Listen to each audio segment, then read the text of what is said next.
Hello, kiddos and parents. I just wanted to send you a quick little video. I'm sitting on my porch today and trying to get some sunshine. I hope you guys were able to get outside and get some sunshine this weekend. Um, the kids know that the porch is like my favorite place. So anyway, I just wanted to send a video instead of a long, lengthy, wordy email to you about a couple things this week. Attached to this email, I have included a checklist. Some of the feedback I got last week was just parents didn't know what was done, what was turned in, what their kids had finished, what their kids were supposed, just all that, like, how do we mark off what we were supposed to be doing? So I have come up with two options because I kind of feel the same way. Like, I don't know what the kids were actually doing or not doing last week besides the learning boards. Like, I've sent them, but I just don't know what they actually did. So I've attached a checklist to this email, which is something you can print off, and that's more for a reference for you. So as your kiddo gets done with things, you can just check them off. However, for me and your kid, and even a better method would be this week with the learning board, it is in our Google Classroom, as always. It will have posted at 8 a.m. on Monday, but I have made an assignment for every single thing that are on the learning boards this week. So your kiddo can go to Google Classroom and they should be accessing Google Classroom for everything. So they don't go to their Google Drive to open things, they go to their Google Classroom to open items.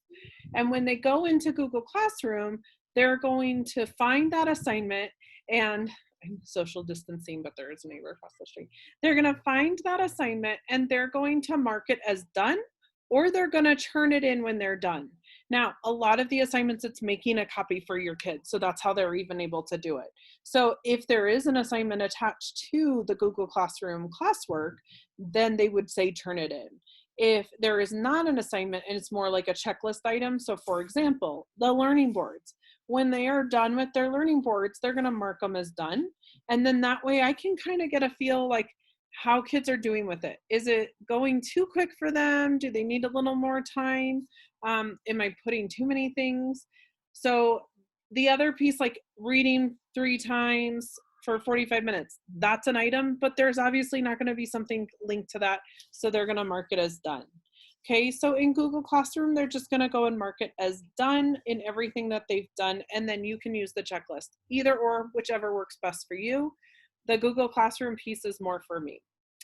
The other piece is last week was crazy trying to be a mom and a teacher and a mom teacher at the same time. Holland has 8 teachers, which means 8 classes of assignments she was assigned. And it was a lot.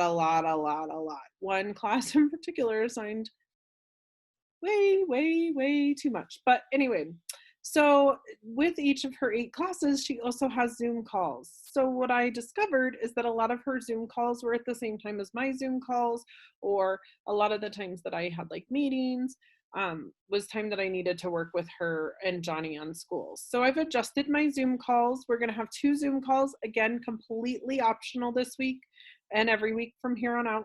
The first one's on Monday at 3 p.m. I'm going to try this schedule for a little bit, so we'll have Mondays at 3 p.m.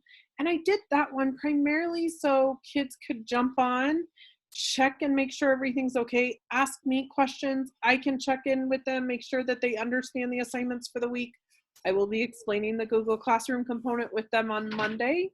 The second Zoom call is on Thursdays at 11, and that's going to be our class meeting time. Just more time for them to be a little more social. Again, totally optional, not mandatory. They can jump on if they want. They don't have to. Also, I know that with the news on Friday, I had a lot of sad kiddos as well as myself, and there's kids that are needing check-ins with me even one-on-one or maybe a couple kiddos at a time. I'm more than open to that. I just maybe need a little flexibility on scheduling due to Johnny Zooms and Holland Zooms and meetings, and it's a lot. But I would love to check in with your kiddos. So if that's something your kid's needing, you can send me an email. They can send me a message on Google Classroom, anything, and I will work with them on that. All right. I think that's about it. So thank you guys again. Here's to another great week of learning. I miss the kids so much. Please, please, please give them a big old hug for me, and we'll be in touch. Thanks.